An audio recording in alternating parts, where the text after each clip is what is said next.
Student, आज 26 नवंबर है और आज संविधान दिवस के रूप में मनाया जाता है। 2015 के बाद 26 नवंबर को संविधान दिवस के रूप में मनाए जाने का फैसला लिया गया था। 2015 में डॉक्टर भीमराव अंबेडकर, जो संविधान के जनक माने जाते हैं, उनका 125वीं जयंती थी और उसी जयंती के अवसर पर फैसला लिया गया था कि हर साल 26 नवंबर को संविधान दिवस के रूप में मनाया जाएगा।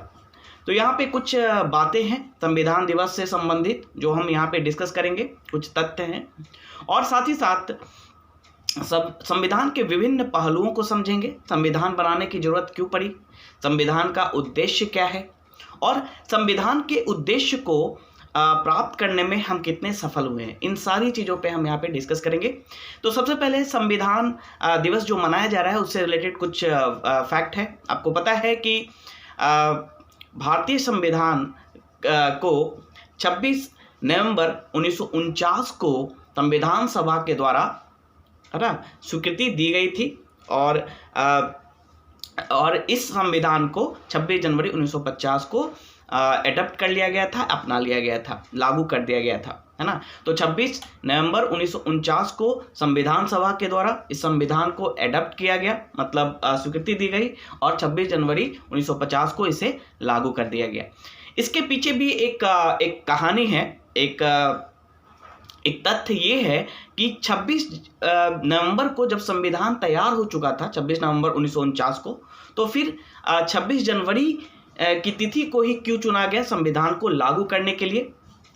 तो इसके पीछे ये कहानी है कि 1929 में लाहौर सेशन में, लाहौर अधिवेशन जो हुआ था कांग्रेस का, उसमें यह डिसीजन लिया गया था कि 26 जनवरी 1930 से हर साल 26 जनवरी को स्वतंत्रता दिवस के रूप में मनाया जाएगा और ये तिथि हमारे लिए बहुत ही इम्पॉर्टेंट थी, है ना। इसी वजह से जो हमारा संविधान जो 26 नवंबर 1949 को बनकर तैयार हो चुका था, फिर भी इसे 26 जनवरी 1950 को लागू किया गया। बट यहाँ पे बता दूं कि संविधान के कुछ प्रावधानों को 26 नवंबर 1950 को ही लागू कर दिया गया था, है ना। हम यहाँ पे संविधान दिवस के उद्देश्यों की बात करेंगे। संविधान दिवस का उद्देश्य क्या है? तो संविधान दिवस का मूल उद्देश्य है नागरिकों के बीच संवैधानिक मूल्यों को बढ़ावा देना, है ना।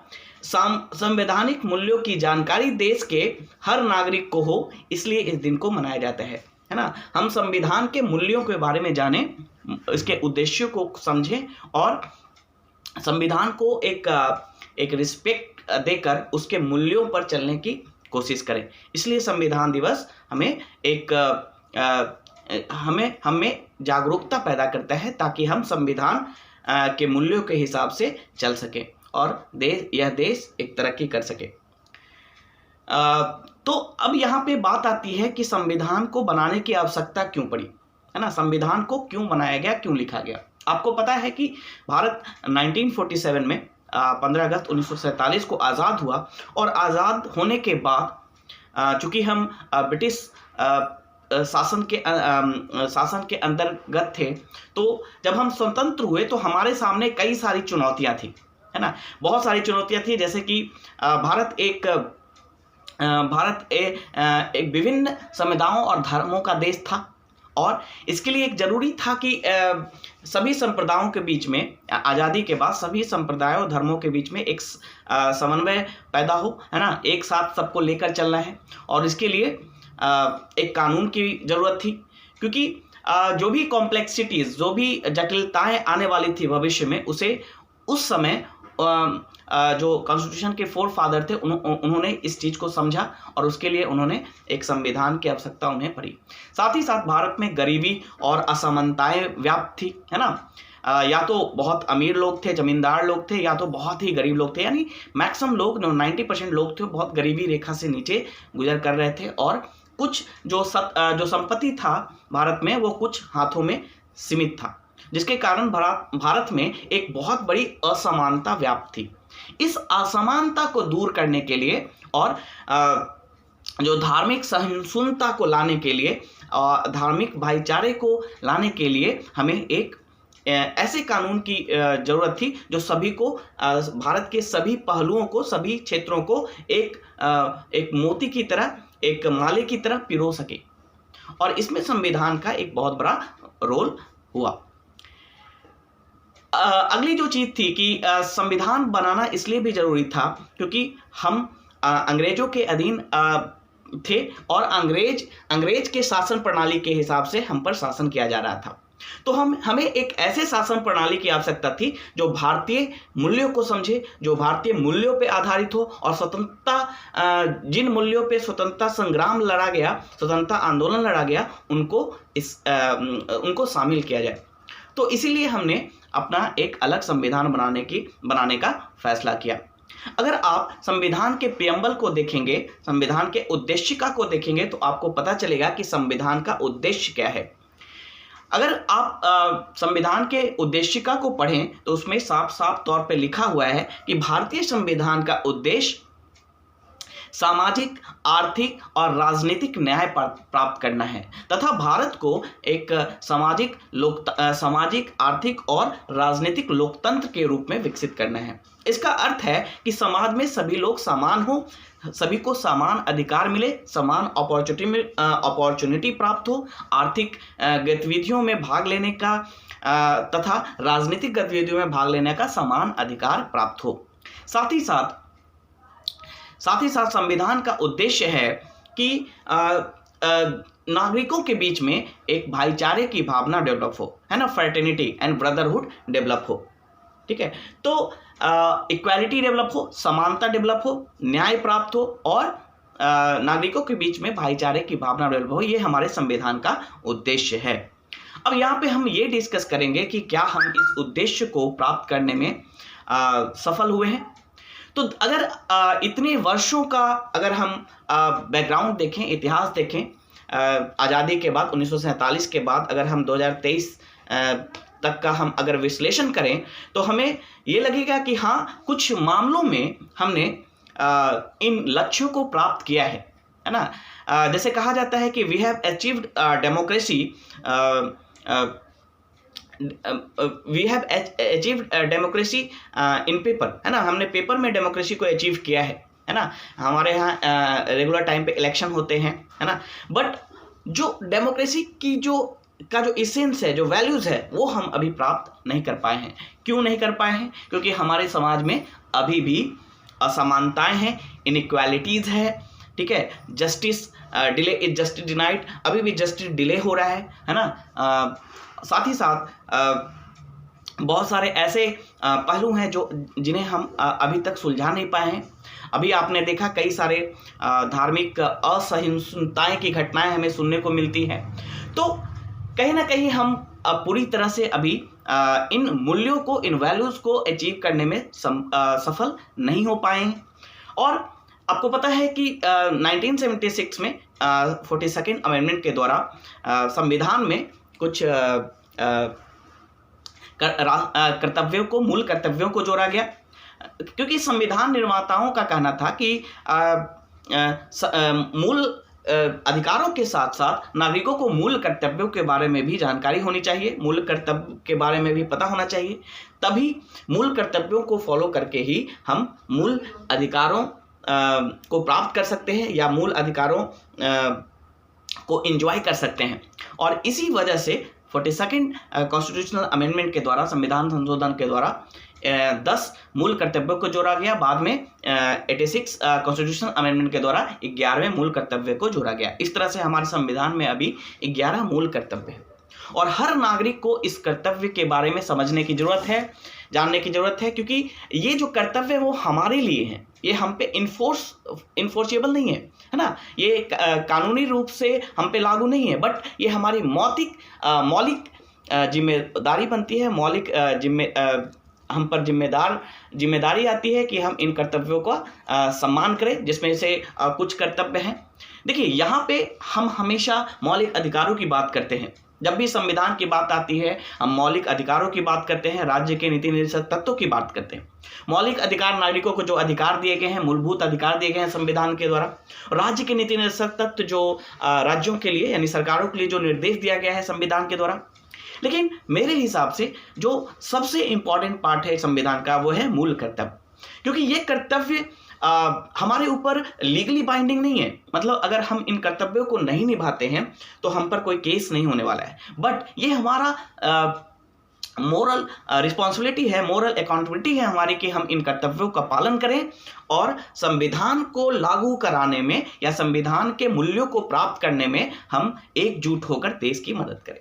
तो ये कुछ मूल कर्तव्य है। जैसे पहला जो कर्तव्य है वो है संविधान का पालन करना और उसके आदर्शों, संस्थाओं, राष्ट्रध्वज एवं राष्ट्रीय गान का आदर करना। ये सबसे बड़ा मौलिक कर्तव्य है। अगर आप इसको एनालाइज करें, विश्लेषण करें, तो आपको पता चलेगा कि जब तक संविधान को का पालन नहीं किया जाएगा, जब तक संविधान का आदर नहीं किया जाएगा, तब तक हम संविधान के मूल्यों को प्राप्त नहीं कर पाएंगे। तो इसलिए जरूरी है कि हम इन कर्तव्यों पे ज़्यादा फोकस करें, हम इन कर्तव्यों के प्रति अवेयर हों। बहुत सारे ऐसे नागरिक हैं जिन्हें इन कर्तव्यों के बारे में जानकारी नहीं है ना, और इसलिए संविधान दिवस मनाया जाता है ताकि आप इन कर्तव्यों के बारे में जानें, अपने अधिकारों के बारे में जानें और संविधान के मूल जो आदर्श है, हमारा मेन पर्पस क्या है, संविधान के मूल आदर्शों को प्राप्त करना। दूसरा कर्तव्य है स्वतंत्रता के लिए राष्ट्रीय आंदोलन को प्रेरित करने वाले उच्च आदर्शों को हृदय में संजोए रखें और उसका पालन करें। देखिए, स्वतंत्रता प्राप्ति के समय हमने कुछ मूल सिद्धांतों को फॉलो किया था, कुछ आदर्शों को फॉलो किया था और वही आदर्श संविधान में भी जोड़े गए हैं। तो स्वतंत्रता के लिए राष्ट्रीय आंदोलन को प्रेरित करने वाले जो उच्च आदर्श है उनको आप हृदय में संजोए रखें। जैसे कुछ आदर्श थे, महात्मा गांधी के भी वो आदर्श थे, जैसे इक्वलिटी, समानता, है ना, समानता, स्वाधीनता, स्वतंत्रता, ये सारे कुछ आदर्श थे। साथ ही साथ सत्याग्रह, तो ये सारे कुछ आदर्श थे जो स्वतंत्रता आंदोलन के समय अपनाए गए थे, फॉलो किए गए थे। उसे हमें अभी भी संजोए रखना है। सत्याग्रह का अर्थ है अहिंसा को त्याग कर, है ना, सत्य के लिए आग्रह करना, है ना, मतलब कि बिना वायलेंस का सत्य के लिए रास्ते पर अडिग रहना। तो ये हमारा कर्तव्य है कि हम इन मूल्यों को अपने अंदर संजोए रखें। खासकर जो युवा वर्ग है, युवा वर्ग अभी बहुत ही ज़्यादा इन मूल्यों से डेविएट हो रहे हैं, है ना। तो इसलिए संविधान दिवस इन युवा वर्ग को याद दिलाता है कि आप इन मूल्यों को अपने अंदर संजोए रखें और देश की मदद करें ताकि हम जो संविधान के जो मूल्य हैं, आदर्श हैं, उनको प्राप्त कर सके और भारत को एक सच्चा लोकतांत्रिक देश बना सके। देखिए, हम पेपर पे लोकतांत्रिक देश हैं, no doubt, we are one of the largest democracy in the world, but we have to achieve some अभी भी हमें कुछ डेमोक्रेसी के कुछ इसेंस को, कुछ गुणों को अभी भी अचीव करना बाकी है ना। तो इसमें सबसे बड़ा जो रोल होगा वो होगा युवा वर्ग का। तीसरा जो मूल कर्तव्य है वो है भारत की संप्रभुता, एकता और अखंडता की रक्षा करें। इसमें भी सारा कुछ हो गया, यानी भाईचारे को बनाए रखें, यानी भारत की जो एकता है उसको बनाए रखें और इसके लिए किसी भी प्रकार का कोई ऐसा एक्टिविटी ना करें, कोई ऐसी गतिविधियों में शामिल ना हो जो भारत को खंड खंड करता हो। भारत के जो लोग एकजुट होकर रह रहे हैं उस भावना को, उस थ्रेड को, उस धागे को तोड़ता हो, कमजोर करता हो। ठीक है। और जो फोर्थ है वो है अपने देश की प्रगति और समृद्धि में व्यक्तिगत योगदान दे। इसका ये आपके लिए है, ये व्यक्तिगत आपके लिए बताया गया है कि आप एक एक्सीलेंस प्राप्त करें। आप एक्सीलेंस प्राप्त करने के लिए प्रयास करते रहें। आप अगर व्यक्तिगत प्रगति करते हैं, है ना, अगर व्यक्तिगत योगदान देते हैं उसकी प्रगति में, जैसे आप बहुत बड़े इंजीनियर हो जाते हैं, बहुत अच्छे एक साइंटिस्ट बनते हैं, बहुत अच्छे एक अध्यापक बनते हैं। अध्यापक सबसे बड़ा रोल है ना। एक टीचर एक सबसे इम्पॉर्टेंट रोल है, ऑक्यूपेशन है जो मेरे हिसाब से जो सबसे इम्पोर्टेंट रोल प्ले कर सकता है नेशन बिल्डिंग में। आपने सुना होगा कि टीचर जो है वो एक ब्लैक बोर्ड पे एक क्लासरूम के अंदर नेशन को बिल्ड करता है।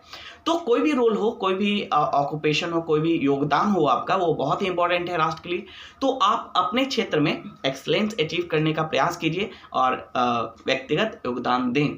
एक व्यक्ति, एक सिंपल व्यक्ति जो बहुत बड़े पोस्ट पे नहीं है, फिर भी अगर वो उसके अंदर अगर वो मूल्य है, वो वैल्यूज़ है, अगर वो वैल्यूज़ युवाओं में वो ट्रांसफ़र करता है, तब भी वो देश के लिए व्यक्तिगत योगदान दे सकता है। ठीक है, तो देश के लिए व्यक्तिगत योगदान देने के लिए ये ज़रूरी नहीं है कि आप एक बहुत बड़े पोस्ट पे हों। ज़रूरी ये है कि आप देश के हित को समझें, है ना। एक व्यक्तिगत योगदान दें, बट व्यक्तिगत हितों से ऊपर उठकर देश के हितों के बारे में सोचें और ये सोचें कि हमारे देश का, राष्ट्र का निर्माण कैसा होगा, हमारा राष्ट्र कैसा होना चाहिए, है ना, विश्व का गुरु कैसे बन सकता है। तो इस बारे में आपको सोचना है। तो ये हमारा चौथा कर्तव्य है। पांचवा कर्तव्य है कि सामाजिक न्याय और समरसता को बढ़ावा दें और सभी प्रकार के भेदभाव से बचें। सामाजिक न्याय को बढ़ावा दें। सामाजिक न्याय का मतलब है कि समाज में जितने तबके के लोग रह रहे हैं, चाहे वो किसी भी समुदाय, किसी भी धर्म या किसी भी पंथ से हों, उन्हें एक जैसा उनके साथ व्यवहार करना है। उनके योग्यता के हिसाब से उनको वो रिस्पेक्ट और वो आदर देना है, ना कि धर्म और जाति के आधार पे। यही है सामाजिक न्याय। समाज में सभी को आगे बढ़ने की का अधिकार है, उन्हें उस तरह का वो अपॉर्चुनिटी देना, ये एक सामाजिक न्याय है। तो आप सामाजिक न्याय पे ध्यान दें, है ना, भेदभाव से दूर रहें। यही हमारा पांचवा कर्तव्य है। छठा कर्तव्य है अपने पड़ोसियों के साथ मिलजुल कर रहें और उनकी मदद करिए। ये बहुत इंपॉर्टेंट है। आपने पढ़ा होगा कि इंडिया के फॉरेन पॉलिसी में नेवर फर्स्ट पॉलिसी है। तो ये नेवर फर्स्ट पॉलिसी, क्योंकि पड़ोसी जो हैं उसको बदला नहीं जा सकता है। तो पड़ोसियों के साथ मिलजुल कर रहे हैं। मिलजुल कर रहने में एकजुटता में ही, एकता में ही बल होता है। जब आप एकजुट हो रहेंगे तो आप सामाजिक स्तर पे बहुत सारे ऐसे कार्य कर सकते हैं मिलकर, जो अकेले संभव नहीं हो सकता है। तो हमारा सातवां जो कर्तव्य है वो बहुत इंपॉर्टेंट है।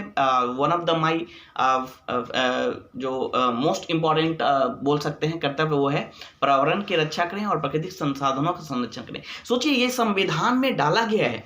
ठीक है, ये संविधान में डाला गया है कर्तव्य के रूप में। ये एक किसी भी मानव के लिए कर्तव्य है, एक नागरिक के लिए ही नहीं, प्रत्येक मानव के लिए, क्योंकि मानव प्रकृति का ही एक अंग है और प्रकृति की रक्षा करना उसका कर्तव्य है। फिर भी ये संविधान में एक कर्तव्य के रूप में डाला गया, क्योंकि कोई भी राष्ट्र बिना पर्यावरण की सुरक्षा किए कोई भी महान राष्ट्र नहीं बन सकता है। और सुप्रीम कोर्ट ने अपने जजमेंट में भी कहा है कि एक स्वस्थ पर्यावरण होना हमारा मूल अधिकार है ना, हमारा मौलिक अधिकार है। फंडामेंटल राइट्स के अंदर आता है, right to life under article 21 के अंतर्गत आता है कि हमें एक स्वस्थ पर्यावरण मिले और मौलिक अधिकारों की रक्षा करना ये हमारा कर्तव्य है, ये नागरिक के रूप में हमारा कर्तव्य है। इसलिए इस कर्तव्य को डाला गया है संविधान में। आठवां कर्तव्य है अपने माता पिता और गुरुजनों का सम्मान करना। ये बहुत ही मौलिक, बहुत ही मोरल वैल्यूज़ हैं, है ना। अपने माता पिता और गुरुजनों का सम्मान करना एक मोरल वैल्यूज़ है, ये हमारा कर्तव्य। तो ये अगर ये हम इन कर्तव्यों को फॉलो नहीं करते हैं तो हमारा जो एग्जिस्टेंस है एज ए ह्यूमन बीइंग, वही डाउट में आ सकता है। साथ ही साथ नौवां जो है वो है बालकों का लालन पोषण और शिक्षा में ध्यान दें, है ना। जो भी पेरेंट्स हैं, ये पेरेंट्स के लिए कर्तव्य है कि अपने बालकों का लालन पोषण, क्योंकि कोई भी नेशन महान तभी बनता है जब उसके युवा वर्ग महान होते हैं, और ये युवा वर्ग तभी महान होंगे जब उनमें वो बचपन से वो वैल्यूज़ डाला जाए, है ना। तो लालन पोषण और शिक्षा में ध्यान दे। शिक्षा का मतलब वैल्यू एजुकेशन है, मूल्य रहित, मूल्य के साथ शिक्षा, जो मूल्य पर आधारित शिक्षा हो, उस पर ध्यान दे। दसवां जो हमारा कर्तव्य था वो था सार्वजनिक संपत्ति की रक्षा करें। जो भी संपत्ति है, सार्वजनिक संपत्ति है, जो भी गवर्नमेंट प्रॉपर्टी है, जो भी कम्युनिटी प्रॉपर्टी है, जैसे रोड है, मॉन्यूमेंट्स हैं, रिवर्स हैं, इनकी रक्षा करें, क्योंकि यही हमारे संसाधन है और देश की प्रगति इन्हीं संसाधनों की मदद से होगी। ठीक है, और जो 11वां कर्तव्य जो 86वें संविधान संशोधन में डाला गया वो था कि अपने कर्तव्यों का पालन करें और अधिकारों का दुरुपयोग ना करें। ठीक है, तो 11वां जो कर्तव्य था वो पेरेंट्स अपने कर्तव्यों का पालन करें और अधिकारों का दुरुपयोग नहीं करें। देखिए, अधिकार को एंजॉय कीजिए आप, है ना। अधिकार को एंजॉय कीजिए, इसमें कोई रोक टैक नहीं है, अधिकार आपके लिए है, मौलिक अधिकार। और आपको अगर मौलिक अधिकारों का हनन होता है तो आप जुडिशरी का मदद ले सकते हैं, बट अधिकारों के साथ साथ आपको कर्तव्यों का भी पालन करना होगा, क्योंकि सभी लोग अधिकारों को एंजॉय तभी कर पाएंगे जब हर व्यक्ति अपने कर्तव्यों को समझेंगे। और यही इस संविधान दिवस का महत्व है कि संविधान दिवस हमें संविधान के मूल आदर्शों के बारे में बताता है, हमें हमारे जो कर्तव्य हैं संविधान के प्रति, इस देश के प्रति, उसको बताता है। ठीक है, तो संविधान दिवस पर आप सभी को बहुत ही शुभकामनाएं। आप संविधान के मूल्यों को प्राप्त करने में ईश्वर आपकी मदद करे। Thank you.